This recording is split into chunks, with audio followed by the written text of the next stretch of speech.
பூக்கள் பூக்காத மரங்கள் எல்லாம், கொடி செடிகள் படராத மரங்கள் எல்லாம் கோடாரி வேர் அருகே வைக்கப்பட்டிருக்கிறது. அந்த கோடாரி அந்த மரத்தை வேரோடு வெட்டி தூக்கி அக்னியிலே போடப்படும். அது நீரா நானா முடிவு வங்கியில் அதுதான் இருக்க போகுது. ஒருவேளை வீட்டு செழிப்பா இருக்கலாம், செயல்பட்டு இருக்கலாம், நான் வருகையில் நீ காணப்பட வேண்டும். கடந்த வாரத்தில் ஒரு பெரிய மீட்டிங்ல பெரிய படத்துல ஒரு 25 பாசஸ்க்கு மேல நோட்டீஸ் போட்டு அழைச்சி நிறைய சேனல்கள் பிரியாணி எல்லாம் போட்டு எல்லாம் ஒரு அமக்களம் பண்டிகை கூட்டத்தை நடத்தினாங்க. நிறைய பாசஸ் வந்தாங்க. பைபிள் ஸ்டடி நடத்துற பாஸ்டர் அங்கே சஃபாரியில் வந்தாங்க. கோட்டு சூட்ல பாஸ்டர் அங்கே வந்து உட்கார்ந்தாங்க. நான் அப்படி பின்னெல்லாம் ஆண்டவர் பின்ன சொன்னாரு. பின்ன பரத்திருக்கிற படிகள் போலவே பாதை தோன்ற பண்ணமைய வசனத்தை ஆண்டோடைய வார்த்தை அங்க பேச அவர் எங்க போனாலும் சாப்பிட மாட்டார். அந்த பைபிள் ஸ்டடி நடத்துறதுக்கு அவர் ஒரு 50 பாசங்களை வச்சு நடத்திட்டு இருக்கிறாரு. ஒரு 2 பிள்ளைகளை பிடிஹெச் முடிச்சு பாஸ் பட்டங்களை கொடுத்துருக்காரு. அவரும் வந்து உட்காந்துருக்காங்க. பிரசங்கம் பண்ணி எல்லாத்தையும் முடிச்சுட்டேன்.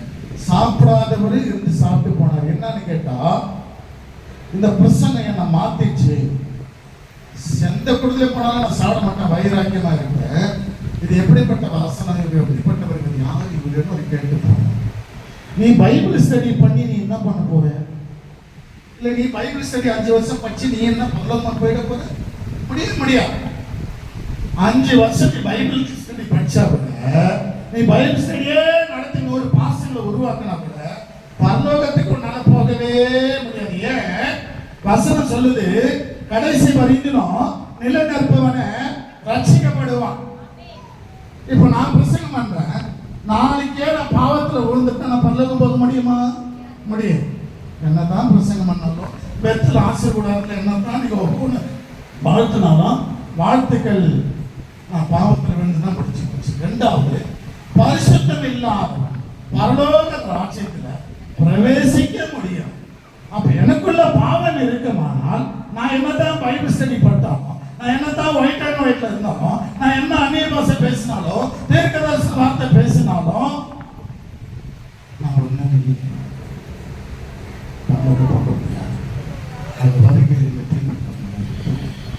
யாரா இருக்க விரும்புற?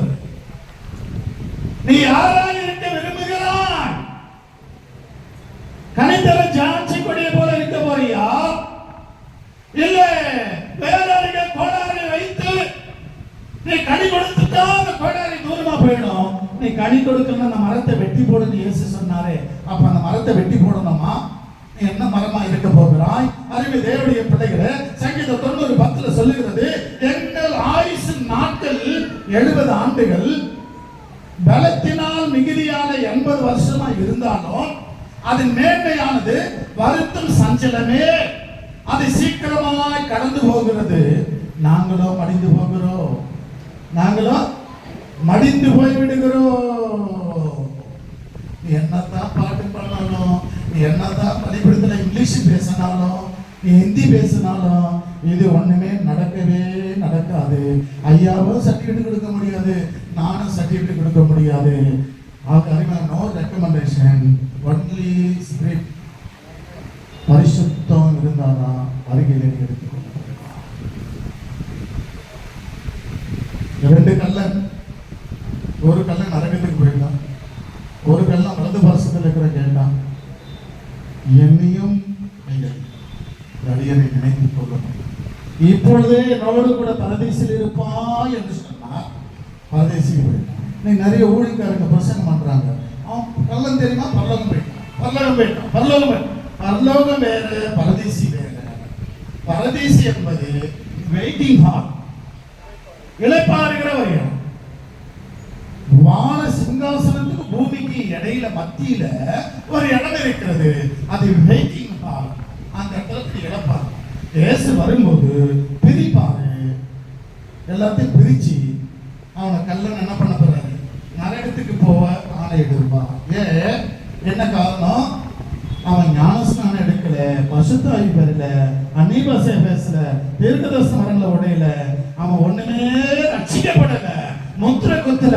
அதனால அவன் கிறிஸ்துவுக்குள்ள இல்ல, அவன் வாழல, பரதேசில இருப்பான்.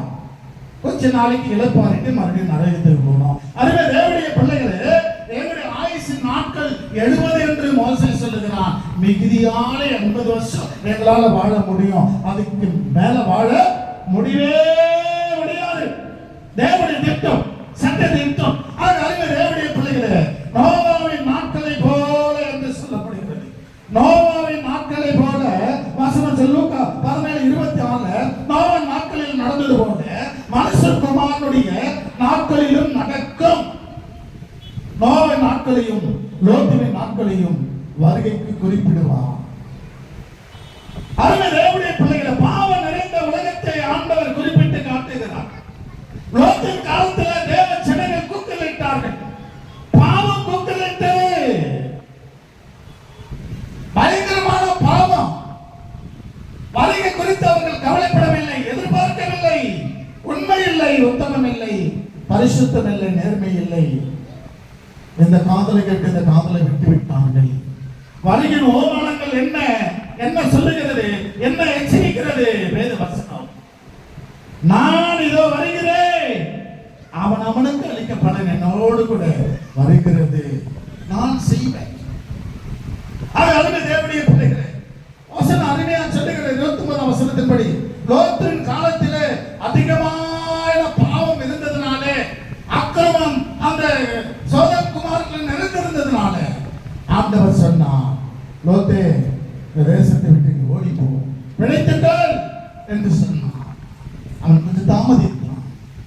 நான் ரொம்ப தூரம் ஓட முடியாது, ஏதோ எனக்கு எதிரே இருக்கிற தேசத்தை எனக்கு நான் போய், சரி போ, சீக்கிரமா போ. அவன் ஓடித்தான். அறிஞர் தேவனுடைய பிள்ளைகளை, அவன் மனைவியோ சின்ன அற்பம், ஒரு அற்பமான ஒரு எண்ணம். பெண்களுக்கு எப்பவுமே ஒரு அற்பமான ஒரு எண்ணம் இருக்கும். எது மேல தெரியுமா? ஒண்ணு புதுசா புடவை வந்து அது மேல இருக்கும், ரெண்டாவது தங்கத்து மேல இருக்கும். இது ரெண்டு தான் பெண்களுக்கு. அருமை தேவனுடைய பிள்ளைகளை, அவள் லைட்டா கொஞ்சம் திரும்பி பார்த்ததுனால அவள் உப்பு தூளாக மாறி போய்விட்டான். அவளுடைய கவனம் போயிடணும், நேரம் திரும்பி பார்க்க கூடாது. திரும்பி பார்க்கிறது அவிசுவாசத்தை காண்பிக்கிறது, பாவத்தை காண்பிக்கிறது, இச்சையை காண்பிக்கிறது. போனோம் விடுனா விட்டுனா பாவத்தை, பாவத்தை தண்ணீர் போல குடித்து கொண்டிருக்கிறார், தண்ணீர் போல குடித்து கொண்டிருக்கிறார். அங்கே தேவனுடைய பிள்ளைகளே, அகல் சோதர் குமார் அழிக்கப்பட்டது, புகை மண்டலம் எழுப்பிச்சு. தேசந்த சோதர் குமாராவே வானற்ற அளவுக்கு புகை மண்டலம் எரிந்து சாம்பலாக்கினார் ஆண்டவர். பாவத்தை விட்டு வெளியே போ, என் வருகை சமீபமாய் இருக்கிறது, என்னுடைய ஓமானங்கள் சமீபமாய் ஓமையாய் இருக்கிறது. அதுதான் என் பிள்ளைகள் ஊழியக்காரர்கள் எடுத்து சொல்லிக் கொண்டிருக்கிறார்கள்.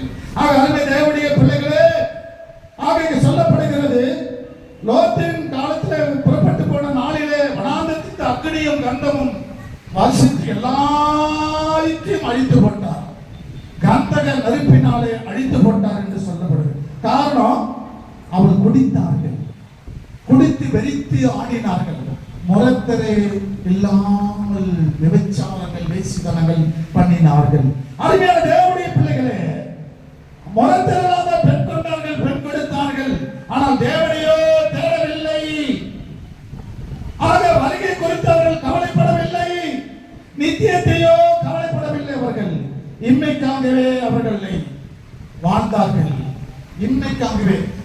அப்போ நல்லா சாப்பிட்டமா, சந்தோஷமா இருந்தமா, அதான் மனிதன் நினைக்கிறான். அவனுக்கு அழகு வேண்டும், அந்தஸ்து வேண்டும், உலகத்துல மேன்மை வேண்டும், பதவி வேண்டும், இதுதான் உலகத்தில் சொல்லப்படுகிறது. ஆக அருமையான தேவன் வருங்காலத்தையோ நித்தியத்தையோ குறித்து அவர்கள் கவலைப்படவில்லை. பெத்தல் ஆசீர்வாத கூடாரம் எதை குறித்து யோசித்துக் கொண்டிருக்கிறது. ஆக 120 வருடங்கள் பிரசங்கித்தும் அவர்கள் தேவனுக்கு செவி சாய்க்கவில்லை என்று வேதம் சொல்லப்படுகிறது.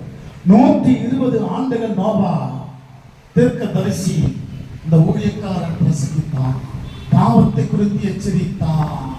அந்த தேவனுடைய பிள்ளைகளே, ஆனபடினாலே அவர் பேழைக்குள்ள 8 குமாரரோடு மனைவியோடு நோவா காக்கப்பட்ட அந்த பேழைக்குள்ள நீ எங்க காக்கப்பட போகிறாய்? எந்த பாதுகாப்புக்குள்ள போக போகிறாய்? வருகிற